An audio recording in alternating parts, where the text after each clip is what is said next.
말씀에 힘입어 반석 위에 집을 세우라 라는 제목으로 여러분과 은혜 말씀, 소망의 말씀으로 나가고자 합니다. 모든 일에는 기초가 중요합니다. 기초가 튼튼해야 그 기초 위에 원하는 것을 세울 수 있습니다.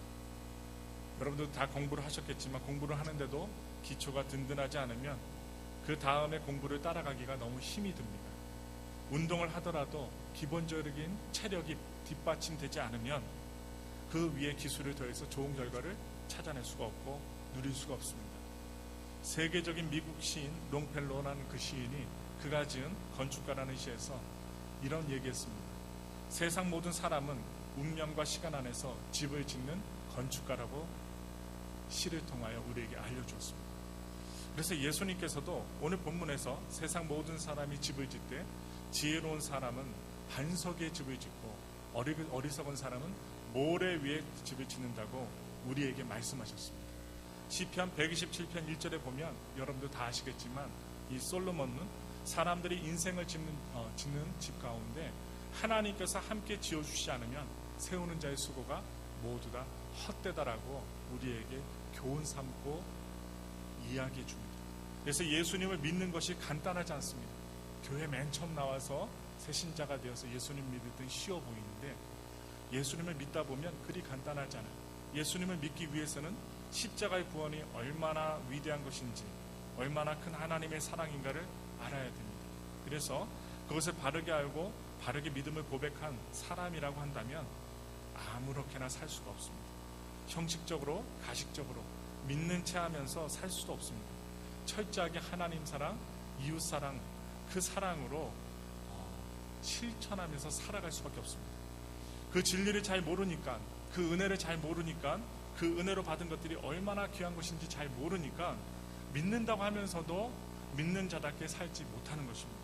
그래서 오늘 여러분과 함께 한 절만 읽었는데 이 전체적인 내용을 보면 마태복음 7장 15절부터 27절까지 말씀입니다. 오늘 본문 말씀을 보면 예수님의 말씀을 듣고 행하지 않는 자와 행하는 자에 대해서 말씀하고 있습니다.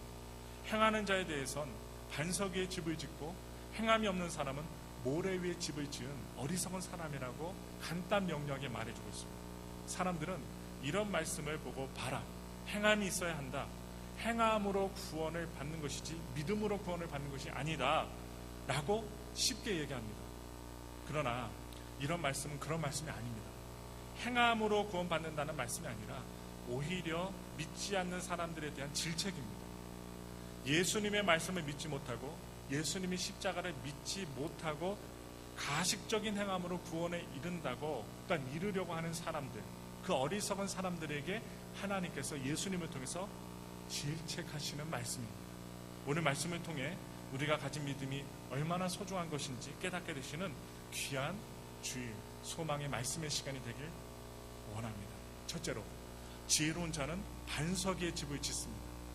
예수님은 오늘 이 본문의 내용이 산상설교의 내용입니다. 이 산상설교의 결론에서 반석 위에 세운 집과 모래 위에 세운 집을 말씀하고 있습니다. 여기서 반석은 주님의 말씀을 순종함을 뜻합니다. 여기서 반석은 자연석, 큰 바위와 같은 자연석 같은 느낌을 주지만은 누가복음 6장 48절에 보면 깊이 파고 주초를 반석에 놓은 인간의 노력면에 강조점을 두고 있습니다. 그래서 집을 건축함에 있어서 기초공사가 얼마나 중요한지 우리에게 일러주고 말씀하고 있는 것입니다. 집을 성경에서 많이 이야기하고 있는데 성경에서 보면 여러 가지 의미로 말씀하고 계셔요. 가령 에베소서 2장 1절부터 22절에는 그의 안에서 건물마다 서로 연결되며 주 안에서 성전이 되어가고 너희도 성령 안에서 하나님이 거하실 처소가 되기 위하여 예수님 안에서 지어져 가느니라고 말씀하고 있는데, 여기에서 집은 우리 개인을 뜻하는 말씀입니다. 여러분, 개인 한 사람 한 사람이 중요한 집이라는 거예요. 하나님을 모시고 사는, 성령님을 모시고 사는, 예수님을 모시고 사는 아주 귀한 집이라는 것입니다. 그래서 디모데전서 3장 15절에 보면 만일 내가 지체하면 너로 하나님의 집에서 어떻게 하여야 할 것을 알게 하려 함이니 이 집은 살아계신 하나님의 교회요 진리와 기둥의 터니라. 진리의 기둥의 터라고 했어요. 진리. 여러분과 우리가 말씀대로 살면 진리의 기둥의 터인 예수님이 우리 안에 거하시는 것이죠. 그래서 곧 여기의 집은 교회를 의미합니다. 가령 요한복음 14장 2절에 보면 내 아버지 집에는 거할 곳이 많도다라고 하는데, 내 아버지 집은요 하늘나라를 뜻합니다. 우리 모두가 하늘나라 가고 싶지요? 아멘? 예, 우리가 예배드리는데 하늘나라의 모형으로 우리가 예배를 드리는 것입니다. 그래서요 돈을 받지 않았음에도 불구하고 기쁩니다. 하늘나라 갈 수 있기 때문에. 나중에 우리가 주님을 만나기 직전에 어둠이 다가올 때 하나님의 광명의 빛으로 우리에게 임하시고 천사들 보내시고 우리를 천국에 이끄실 때 여러분과 저는 알게 될 것입니다. 과연 하나님의 나라는 굉장한 곳이구나. 내가 이 하나님을 믿고 예수를 믿고 구원을 받았으니 정말 감사한 일이구나. 나중에 깜짝 놀라게 되실 것입니다. 그래서 예수님이 마태복음 5장부터 7장에서 선포하신 내용이 반석입니다. 예수님의 말씀을 듣고 행하는 자들은 인생의 집을 반석에 지은 지혜로운 사람입니다. 그래서 인생의 집을 반석 위에 세우면 비가 내리고 창수가 나고 폭풍이 불어도 무너지지 않는데, 그 이유는 주초를 반석 위에 놓았기 때문이라고 오늘 말씀은 우리에게 분명히 말하고 있습니다. 여기서 비와 창수와 바람은 영적인 의미로 해석할 수 있어요. 무엇을 말하냐? 인생살이에 닥쳐오는 여러 가지 어려움과 환난과 그 시험 등을 의미합니다. 여기에 저와 여러분들 함께 예배를 드리는데 그 어느 누구도 인생의 시험과 환난과 풍파 겪어보지 않은 사람 아무도 없습니다. 다 겪어봤어요. 그리고 앞으로도 겪을 것이고 예수님의 은혜로 말미암아 잘 넘어갈 것입니다. 누구나 시험과 풍파와 창수가 있습니다. 그런데 무너지지 않아야 된다는 것이 오늘 우리에게 주시는 하나님의 희망의 메시지인데, 주님의 말씀을 듣고 순종하는 사람들은 말씀이 능력이 되어 이 모든 것을 넉넉히 이길 수 있게 되므로 인생의 집에서 넘어지거나 무너지지 않습니다.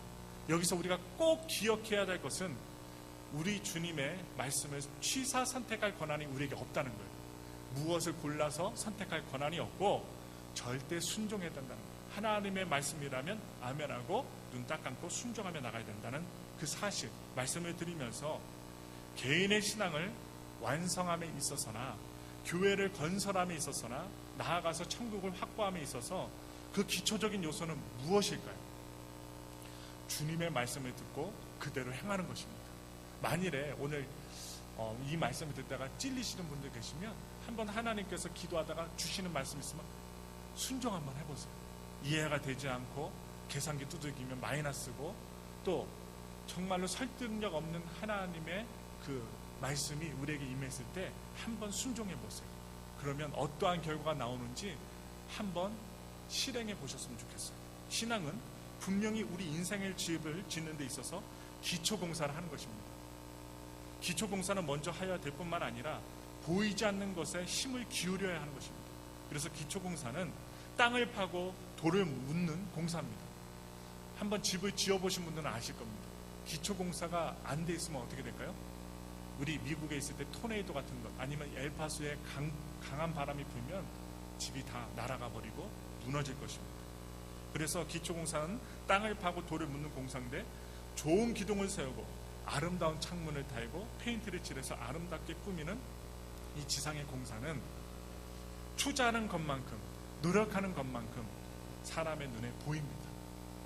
그러므로 세상에서 하는 일들이 보기에 화려하고 명예스럽고 그리고 나타나는 것인데, 그러나 우리가 지금 이렇게 예배드리고 기도하고 또한 집에 돌아가서 믿음 생활하는 것, 남들이 다 밥 먹을 때 눈 감고 기도하지 않는데 우리는 눈 감고 기도하잖아요. 특별히 눈 감고 기도할 때 우리 학생들은요 손해를 많이 봐요. 저희 아들도 경험을 했어요. 어떤 경험을 했냐, 여기 초등학교 와서 눈을 감고 기도했더니 친구들이 맛있는 반찬을 다 뺏어 먹었어요. 그래서 맛있는 반찬이 하나도 없고, 밥만 남겨놓고 얘네들이 불고기를 싸주면 어떻게 해요? 딱 기도하는 걸 딱 노렸다가 어떻게 해요? 딱 기도하는 것을 딱 보고선요, 그 잠깐 기도하는 사이에 불고기 반찬, 동그랑땡 반찬 다 어떻게 맛있는 거는 미국 애들도 잘 알아갔고요. 안 그러면 얘네들 빵 먹잖아요. 빵 먹고 음료수 마시고 어떻게 해요? 그냥 생활하는데 우리 아들이 냄새가 솔깃솔깃 나는데 스테이크도 아니고 이거 달콤 미묘한 게 이게 냄새가 나거든요. 기도하다가 손해를 봤어요. 그런데 아들이 울지 않고 엄마 다음에는 더 많이 싸달라고 해요. 그래서 어떻게 지혜롭게 했느냐, 보이는 반찬이 있고 숨겨놓은 반찬이 또 있었어요. 그리고 눈 닦고 기도하고선 딱 없어지니까 우리 아들이 웃었습니다. 웃으면서 어떻게 해요? 다음 반찬이 있지롱 하고서 어떻게 해요? 다음 반찬을 열고 먹었다는 거예요. 싸우지 않았어요. 하나님의 지혜를 간구하고 믿음으로 나아갔더니 싸우지 않고 그 숨겨놓은 반찬을 잘 먹고 친구들도 그 숨겨놓은 반찬까지 다 뺏어 먹었지만 그래도 우리 아들에게 미안하니까 자기 반찬들을 줬다는 거예요. 그래서 우리가 이 신앙생활하는 것이 녹록치 않습니다. 그래서 우리가 믿음으로 나아가는데 정말로 주님의 말씀을 듣고 순종하는 사람들은 말씀이 능력이 되어서 이 모든 것을 넉넉히 이겨낼 수 있으므로 인생의 집이 넘어지거나 무너지지 않습니다. 여기서 꼭 기억해야 될 것은 우리가 주님을 온전히 따라가야 된다는 것. 그래서 우리의 시간과 물질을 쏟는 것 신앙생활입니다. 그러나 언론 볼 때 공연한 시간과 물질의 낭비처럼 보여요. 시간을 드리고 하나님께 헌금 생활하고 또한 기도 생활하는 것. 그래서 약삭빠른 사람들 생각에는 계산적인 사람들의 생각에는 어리석은 일로 보입니다.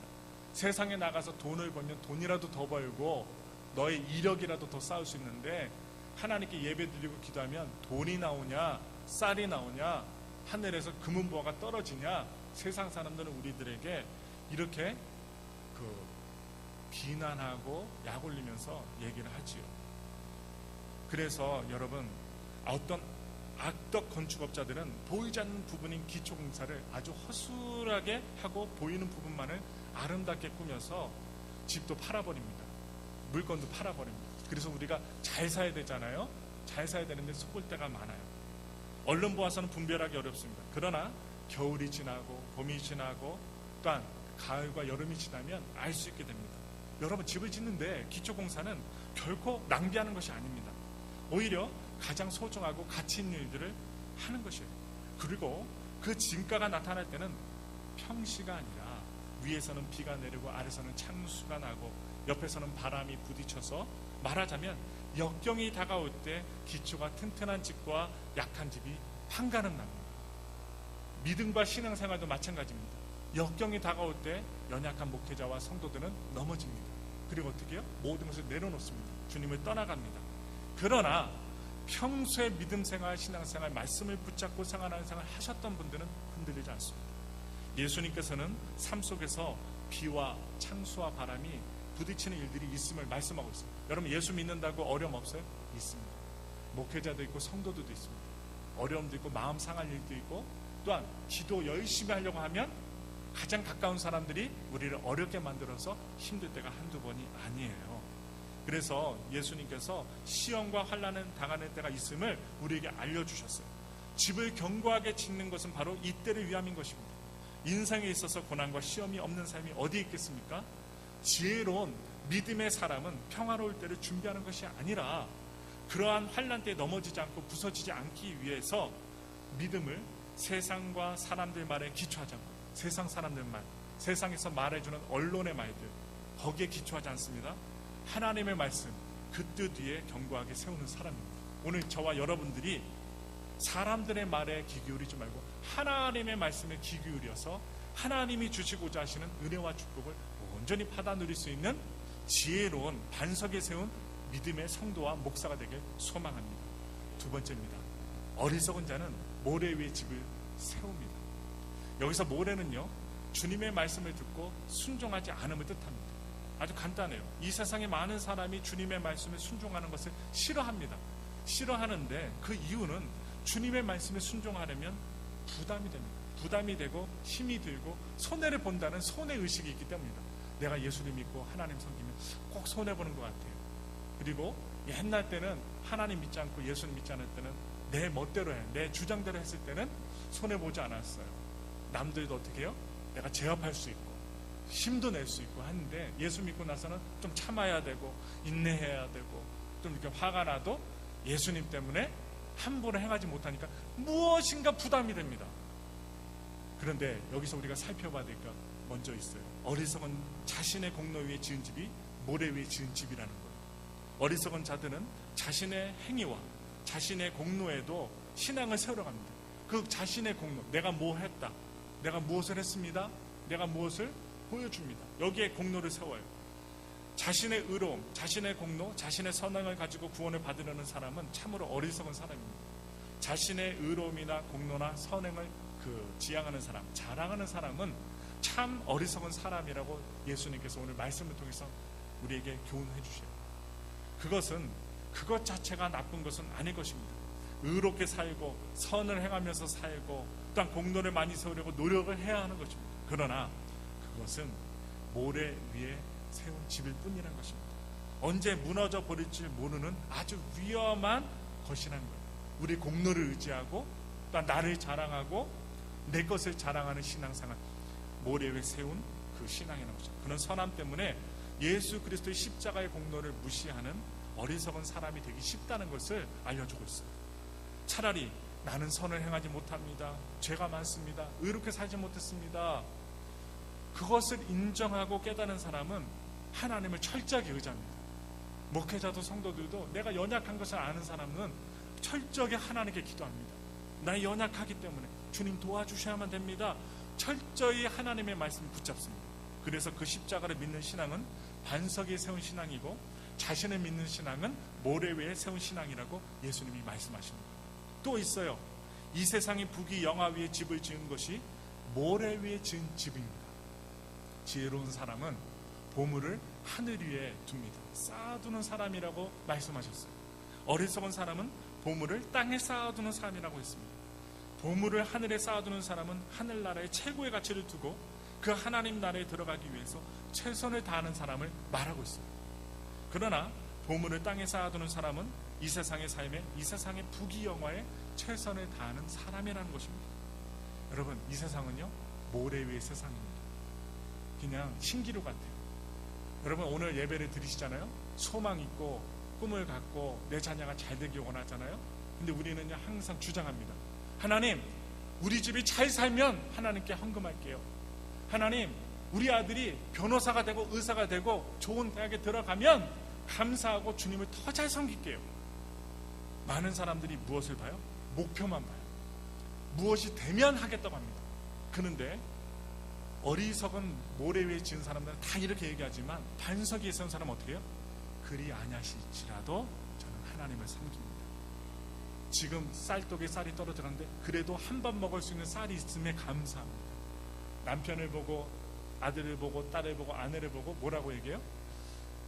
참 믿기도 하고 말도 안 듣고 화가 나고 속상하기도 하지만 그래도 우리 아들 공부 10등 안에 못 들지만 건강하니까, 엄마가 얘기하면 설거지라도 하니까, 밥풀이 묻어있지만 설거지라도 하니까 감사합니다. 밥 잘 먹고 화장실 가서 소변 대변 잘 보는 것조차도 감사합니다. 여러분, 이게 오늘 이 아침에 오셔서 우리가 화장실 갔다 오시잖아요. 여러분, 병원 신방을 한번 가보시면 알아요. 정말로 이 대장과 소장을 잘라내셔서 암이 있어서 잘라내신 분들은요 화장실을 안 가고요 병실에서 변을 빼요. 그것도 어디다가 배꼽 옆에다가 구멍을 5cm 뚫어갖고요 구멍을 뚫어서 거기에서 어떻게 해요? 대변을 뽑아내요. 그게 얼마나 창피한 일인 줄 아세요? 제가 가서 기도해 준다고 하면요 냄새 나는 것 같고 이 배 옆에다가 구멍을 뚫어서 이 관을 갖다가 넣고 옆에다가 대변을 뽑아내고 소변을 뽑아내기 때문에 되게 창피해요. 특히 남자가 아니고 여자분들이 되게 창피합니다. 그리고 그런 분들이 어디 나가서 외출을 하게 되면 어떻게 해요? 대변 소변통을 이렇게 들고 다녀야 돼요. 이 가방에 들고 언제 대변 소변이 나올지 모르니까. 그리고 이 엉덩이 밑에 있는 세상마다 똥꼬죠. 똥꼬를 이렇게 막아버렸기 때문에 어떻게 했을까요? 화장실 얘기 나오거나 아니면 무슨 예화가 나올 때 고개를 이렇게 숙입니다. 창피해서. 여러분, 그런데 우리는요 마음껏 신호가 와서 화장실 가서 대변 소변을 볼 수 있으니 감사합니다. 내 손으로 내가 내 것을 닦을 수 있으니 죄송합니다. 점심 먹기 전인데 더러운 얘기해서 죄송합니다. 더러운 얘기지만 우리가 건강해서 화장실 갈 수 있고 수저로 밥을 먹을 수 있고 하나님의 은혜 가운데 이렇게 앉아서 예배 드릴 수 있는 이 자체가 너무나도 감사한 일이라는 거예요. 그래서 천년만년 살 것처럼 이 세상을 사는 사람은 어리석은 사람입니다. 바람 한번 불면 날아가고 말 것을 믿고 사는 사람은 어리석은 모래 위에 집을 짓는 사람입니다. 더 넓은 세상을 바라보시기 바랍니다. 더 영원한 세상을 바라보시기 바랍니다. 더 완전한 세상을 바라보시기 바랍니다. 또 모래 위에 세운 사람 어떤 특징이 있을까요? 비가 내리고 창수가 나고 바람이 불면 무너짐이 심한 집이 모래 위에 집을 세운 집이라는 거예요. 오늘 본문 27절 말씀에 한번 볼까요? 비가 내리고 창수가 나고 바람이 불어 그 집이 부딪힘에 무너져 그 무너짐이 심하니라 라고 말씀하고 있습니다. 모래 위에 지은 집도 평소에는 별로 다를 것이 없습니다. 모양도 같고 용도도 같아요. 별다를 것 없기 때문에 같은 집이라고 생각합니다. 그냥 집이니까 같은 집이라고 생각해요. 그러나 비가 올 때, 창수가 날 때, 바람이 불 때 그 진실이 드러난다는 것입니다. 우리 신앙도 마찬가지라는 거예요. 다 같이 교회 나오고 다 같이 예배 드리고 다 같이 충성도 하니까 다 같은 신앙이라고 생각을 합니다. 아, 예배 드리니까 똑같은 성도야. 설교하니까 똑같은 목사야. 그러나 문제는 어려움을 당할 때, 시험을 치를 때, 최후의 심판대 앞에 갈 때에는 달라진다는 것입니다. 여러분, 우리가 지금 예수님을 통해 듣는 복음은 싸구려가 아닙니다. 하나님의 은혜이지만 엄청난 것입니다. 아무나 받는 것이 아닙니다. 복음을 소유한 참된 하나님의 백성들은 어려움을 당할 때 그 시련들을 통하여 강한 믿음을 가지게 되는 것입니다. 그러나 어리석은 자는 그 시험에 실패하여 자기 갈 길로 가는 자입니다. 예수님께 안 갑니다. 자기 갈 길로 가요. 그래서 창수가 나는 것은 누가복음에서 설명하고 있는데, 누가복음의 말씀대로 큰 물이 나는 것은 세상으로부터 오는 시험이라고 했어요. 오늘날의 세상은요, 우리를 핍박하지 않습니다. 그냥 내버려둬요. 교회를 나가든 안 나가든 핍박하지 않아요. 뭐라고 하지 않습니다. 옛날 로마 시대나 초대교회 시대에는 가죽을 벗겨 죽이고 목을 잘라 죽이고 어떻게 해요? 총으로, 6.25 때도 총으로 쏴 죽이고 우리를 갖다가 겁주고 죽이고 핍박했지만, 오늘날은 그런 핍박이 IS 근처 가지 않는 이상은 없습니다. 그리고 여러분, 오히려 세상의 쾌락으로 우리를 유혹합니다. 그리고 바람은 공중권세를 잡은 사탄의 활동을 말하는 것이라고 했어요. 사탄은요, 너무나도 교활하기 때문에 정말로 조심해야 됩니다. 사탄은요, 타종교, 이단으로, 거짓 선생으로 그 양의 탈을 쓴 이리처럼 우리 곁에 천천히 다가와서 우리를 유혹합니다. 그리고 무너뜨리려고 해요. 여러 위험이 도사리고 있는 세상에 우리가 살고 있어요. 그러므로요, 정신 바짝 안 차리면요, 사기꾼들이 우리 주변에 있고요, 정신 바짝 안 차리면요, 우리를 조금이라도 해코지 하려고, 모함하려고 세상은요, 우리를 준비하고 작정하고 달려듭니다. 우리의 신앙이 든든한 반석이 세워지지 않으면 이런 비바람이 칠 때 흔들리고 무너지고 만다는 것을 명심하시길 부탁을 드려요. 마지막으로 세 번째, 반석의 집을 세우는 길에 대해서 여러분과 이야기를 나누고자 합니다. 반석은 예수님을 가리킬 때 쓰기도 합니다. 우리의 신앙이 예수 그리스도를 빼면 남는 것이 없어요. 박창영 목사, 우리 성도들 한 사람 한 사람 예수를 빼면 남는 게 없어요. 그리스도 안에 있을 때만 하나님의 자녀가 되고 영원한 생명을 얻는 것입니다. 전에 시카고에 화재가 나서요, 무디 목사님, 이 무디 목사님의 가산이 전부 다 타버렸대요. 지금 한국의 강릉 지방에 산불이 나갔고 모든 것을 잃어버린 사람들 지금 많이 속출하였는데, 이 무디 목사님의 가산이 다 타버렸어요. 이 소식을 듣고 무디 목사님 찾아와서 위로하는 사람이 이야기를 했는데 이런 이야기합니다. 선생님, 아니 이번 화재에 모두 잃어버렸다면서요. 위로가 아니라 좀 이렇게 약 올린 듯한 얘기인 것 같아요. 그때 무디 목사님이 얼굴에 웃음빛으로 대답하는 말이, 아니요, 그리스도는 내게 남아있습니다. 전 재산은 탔지만 예수님은 내 안에 남아있었다고 고백을 합니다. 세상이 무엇보다도 그리스도를 소유한 것이 가장 귀중한 것을 의미시켜 주시고 알려주시는 말씀입니다. 여러분, 우리가 갖고 있는 이런 물건들은 없어집니다. 타버립니다. 언젠가는 소멸돼요. 자동차도요, 10년, 20년 타면요, 바꿔야 되는 거예요. 폐차를 시켜야만 돼요. 이 세상의 것들은 한계가 있어요. 그런데 예수님은 한계가 없어요. 무한전입니다. 여러분들은 예수님을 소유하고 계십니까? 묻겠습니다. 예수님 소유하고 계세요? 여러분 마음속에 예수님 계십니까? 여러분 마음속에 예수님 계셔야 돼요. 세상 사람들은 감각적이고 육적으로 삶을 살아갑니다.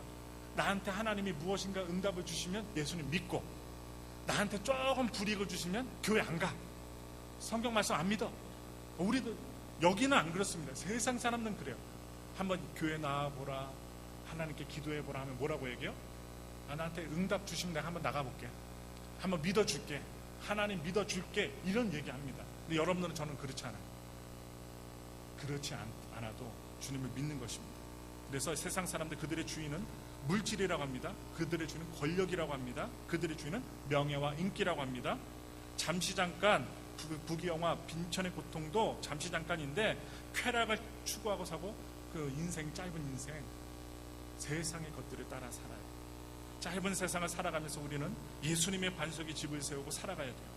반석은요 신앙 고백이기라도 해요. 그래서 우리가 주일날 예배 드릴 때 구역 예배 드릴 때 뭐 합니까? 신앙 고백을 하잖아요. 근데 이단들은 신앙 고백 안 합니다. 왜? 신앙의 고백의 대상이 사람이기 때문에 하나님이 아니기 때문에 고백하지 않아요.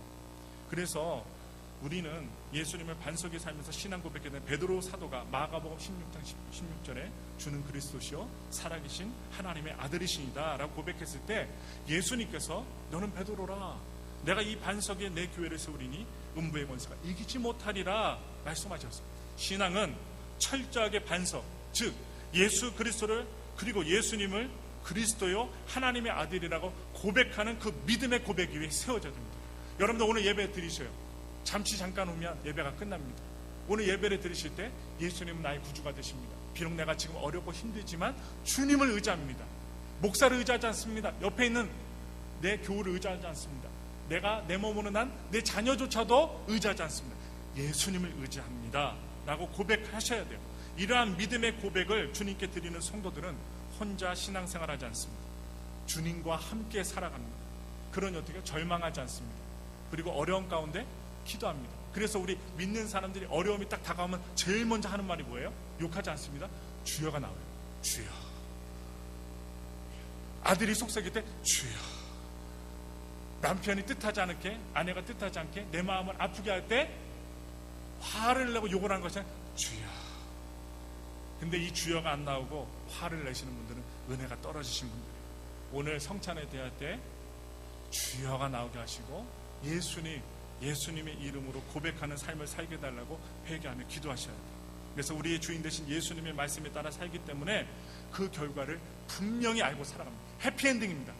처음 시작은 어렵고 과정은 어렵고 그리고 열심히 기도 생활하면서 믿음 생활하지만 나한테 왜 이런 시련을 주십니까? 어려움을 주십니까? 근데 하나님 우리에게 말씀하셔요. 그 어려움이 없으면 네가 경거망동하는데 네가 혼자 다 잘해서 돈을 벌고 건강하게 살 줄 아는데 그런 네가 아프지만 난 너에게 역경을 줄 수밖에 없고 기도거리를 줄 수밖에 없다. 하나님은 우리 옆에 와서 소곤소곤 얘기하시는 거예요. 어렵고 아픈 것을 아시면서 목회자도 마찬가지예요. 기도해야 돼요. 지금 차점숙 집사님이 아프셔요. 그래서 병실에 지난주 주일날 또 들어가셨어요. 여러분 아세요? 차점숙 집사님이 오셔서 저 가운데 뒷자리 세 번째 줄 우리 오늘 새로 오신 분 앞에 앉아 계셨어요. 그런데요 그분이요 졸지도 않고 말씀을 들어요. 구역 예배 때 눈물을 흘리시더라고요. 그럼 어떻게 해요? 제가 끊을 거는 끊어야지요. 그동안 먹고 좋아했던 거 끊어야지요. 그런데 그분이요 새벽마다 기도를 시키셨어요. 그래서 지금 김옥자 권사님, 김갑주 권사님 그리고 김수기 권사님 계실 때 같이 기도를 했죠. 살려달라고. 그랬더니요 이런 일이 벌어졌어요. 그분이 한 달 전에 입원했어요. 폐에 물이 차고 심장 박동이 약해서. 그런데 기도하니까 하나님 의지해서 그 사람 살려달라고. 아들이요 중환자실에 들어가서 가족들밖에 못 들어가니까 우리 한 그 구역장님이 권사님이 전화를 해서 우리 병원에 가도 돼요 했더니 짜증을 냈어요. 안 그래도 직장생활하고 어머니 모시기 힘든데 지금 가족들밖에 면회를 못하니까 오지 마세요. 오지 마세요. 그래서 안 갔어요. 그래서 기도만 했어요. 그런데 어떠한 일이 벌어졌냐. 실려가셨습니다. 앰뷸런스에 실려서 실려가셨는데 심장이 멎었어요. 폐에 물이 찬 상태에서 호흡을 안 해요. 그러니 의사가 어떻게 해요? 시체실에 넣었답니다. 시체실에 넣었대요. 이게 있는 사실입니다. 시체실에 넣어서 그냥 문만 살짝 열어놓고 다리만 나오고 시체실에 넣어서 하얀 연사포로 어떻게 해요? 요거 해놨는데 이분이 깨어났어요. 저 이 이야기를 하면서 저도 감동을 해요. 왜? 새벽에 기도했으니까. 그냥 저도 며칠 전에 얘기를 들은 사실이에요. 그 호대기를 딱 세워놓고 의사도 간호사도 이분 죽은 사람입니다. 박동수가 없으니까 죽었어. 그래서 시체실에 딱 넣어놨는데 이분이 시체실에서 이걸 면사포로 딱 내리고 그 있잖아요.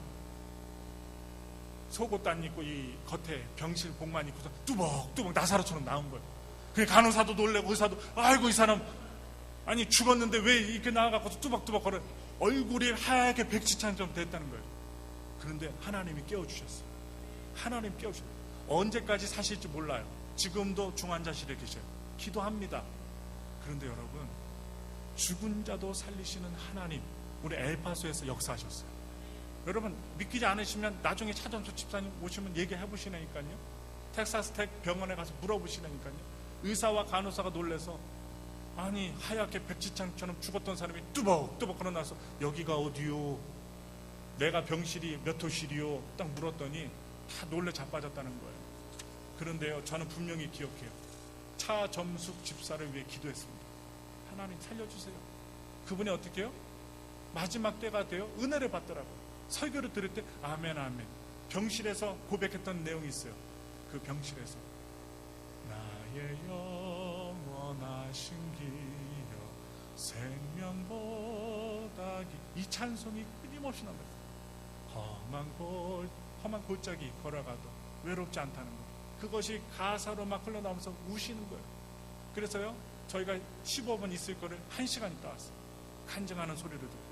여러분, 그분이 지금까지 살아왔던 것 중요하지 않습니다. 바로 오늘 반석에 세운 예수님을 모시고 있느냐가 중요한 것입니다. 여러분들이 지금까지 살아오신 것 중요하지 않습니다. 지금 이 순간 앞으로 여러분들이 예수님을 모시고 살아갈 수 있는 사람들인가? 지금 예수님을 모시고 있느냐? 이것이 중요합니다. 신앙생활, 목회생활 20년, 30년, 40년, 60년 했는데 내 안에 예수가 없어요. 어려움이 다가오는데 기도 안 해요. 사람 붙들어요. 여러 가지 말들에 의해서 혼란해요. 주님의 말씀을 보면 흔들리지 마라. 주님이 도와주시는데 아니야. 다른 사람들이 이렇게 얘기했어. 나 안 될 거야. 불안해. 이런 세상의 말 듣지 말라는 거예요. 주님의 음성 들으라는 거예요. 목사의 말도 듣지 마세요. 주님의 음성에 귀 기울이세요. 하나님께서 이 세상 사람들에게 예수 그리스도의 이름을 주신 이 궁극적인 이유가 있습니다. 사도행전 4장 12절 말씀에 다른 이로서는 구원을 얻을 수 없나니 천하 인간의 구원을 얻을 만한 다른 이름을 우리에게 주신 일이 없음이니라 하였더라. 예수님의 이름은 구원의 이름입니다. 하나님께서 우리에게 주신 궁극적인 목적입니다. 이 세상에서 가장 견고한 반석을, 기초의 집을 지으시고 하늘에 가장 합당하게 들어가신 분 바로 예수님, 바로 이 예수님 그리스도이십니다. 그래서 예수님께서는 이 세상에 지내시면서 온갖 험한 풍파와 모진 풍파를 다 겪으셨어요. 그 누구보다도 고난의 시간을 혼자 외롭게 보내셨어요. 사단이 날마다 예수님께 와서 시험하고 무너뜨리려고 했습니다. 하지만 예수님은 그 믿음의 기초를 하나님께 두었고 그 말씀을 행하셨습니다. 하나님의 말씀과 십자가의 순종으로 모범을 보이신 예수님을 따라가면 우리는 승리할 수밖에 없어요. 그 길을 제시해드린, 그냥 따라만 가면 돼요. 하나는 대로 행하면 돼요. 주님께서 말씀하신 대로 믿어보시면 돼요. 결과는 뻔합니다. 6.25 당시에요, 우리나라의 미 해군들이 가져와서, 미국은 참 좋은 나라예요. 좋은 일을 많이 했어요. 너무 감사해요. 우리나라에 군함도 갖고 왔어요. 우리 해군에게 인수한 군함은 아주 적은 것이었습니다. 나무로 만든 목선인데다가 대포라는 것은 없어요. 그냥 그 끝에 서갖고 수류탄 같은 것을 던지는 거예요. 아주 보잘것없는데 그것으로 적들을 물리칠 수 있는지 정말 궁금할 정도로 배가 너무나도 연약했어요. 그때 그 배를 방문한 사람이 해군들에게 물었습니다. 우리 한국 사람이 물었겠죠. 이 배는 어디에서 만들었습니까? 물론 미국에서 만들었지요. 아니, 이 작은 배로 태평양을 건너왔습니까? 했더니 이 미군이 이렇게 대답했답니다. 그럼요. 큰 군함의 뒤를 졸졸 따라왔습니다. 그랬더니 태평양을 건너 이 대한민국에 도착할 수 있었다는 것이죠. 우리는 이제 우리의 대장 되시는 우리 주님을 따라가면 승리할 수 있습니다. 우리 다 같이 요한복음 6장 38절부터 39절 말씀을 다 같이 봉독합니다. 내가 하늘로서 내려온 것은 내 뜻을 행하려 함이 아니요 나를 보내신 이의 뜻을 행하려 함이니라. 나를 보내신 이의 뜻은 내게 주신 자 중에 내가 하나도 잃어버리지 아니하고 마지막 날에 다시 살리는 이것이니라. 반석 되신 하나님의 아들 예수와 함께 사는 사람들은 살리는 역사의 주인공이 됩니다. 우상이 들끓는 갈대 우르를 떠났던, 주님의 말씀에 순종했던, 하늘의 별을 바라봤던 아브라함이 그랬습니다. 많은 민족의 아버지가 되었습니다. 아기 못 낳던 사라가 되었고 나중에 아들을 낳게 됐습니다. 형이 축복권을 시기하여 빼앗았던 야곱도 처음 시작은 불안했지만 나중은 이름도 바꿔주시고 축복의 주인공이 되었습니다. 또한 그의 아들 요셉도 형들의 시기 때문에 팔려가는 인생이었지만 결국 인생의 삶을 주님께 맡기고 순종하며 매일의 삶 속에서 감사하며 살아갈 때 이스라엘과 애굽의 민족을 살리는 총리가 되었다는 것입니다. 예수님은 이 땅에 태어나실 때부터 철저하게 하나님을 행하셨던, 하나님의 뜻을 행하셨던 분이셨어요. 그리고 천국에 가장 합당한 삶을 이곳에서 행하시다가 나중에 부활하시고 천국에 가셨던 것입니다. 여러분, 마지막 말씀드려요. 신앙이란 기초공사가 예수 그리스도로 든든히 되어 있는 사람은 큰 역경이 위에서 옆에서 몰려와도 신앙의 빛을 더욱 발휘하게 되는 사람입니다. 사랑하는 여러분, 우리는 다 집을 짓는 사람입니다. 개인이나 가정이나 국가나 반석에 세우는 지혜로운 건축자가 되어야 됩니다. 그러기 위해서는 하나님의 말씀을 통해 그 말씀 가운데 계시는 예수님의 반석에 우리가 확고히 서야 됩니다. 그것을 잃어버리면 무너지고 말아요. 그리스도는 반석이세요. 그리스도 위에 우리의 집을 지으십시오. 반석의 집을 세우는 사람은 복이 있습니다. 바로 오늘 마지막 성경 구절을 읽고 설교를 마칩니다. 시편 46편 1절의 말씀입니다. 다 같이 함께 큰 소리로 외치겠습니다. 하나님은 우리의 피난처시요 힘이시니 환난 중에 만날 큰 도움이시라. 어렵고 힘들 때요, 사람 바라보지 말고 환경 보지 말고 예수님 바라보세요. 예수님 반석에 여러분들이 저와 함께 서 있으면 흔들리지 않습니다. 무너지지 않습니다. 절대로 죽지 않습니다. 나중에 피할 길을 주셔서 은혜 가운데 울었던 우리의 눈물을 닦아주시고 우리를 기쁨과 소망으로 우리를 웃게끔 하실 예수님, 그 예수님이 여러분들의 영원한 반석이 되시길 예수님의 이름으로 축원합니다.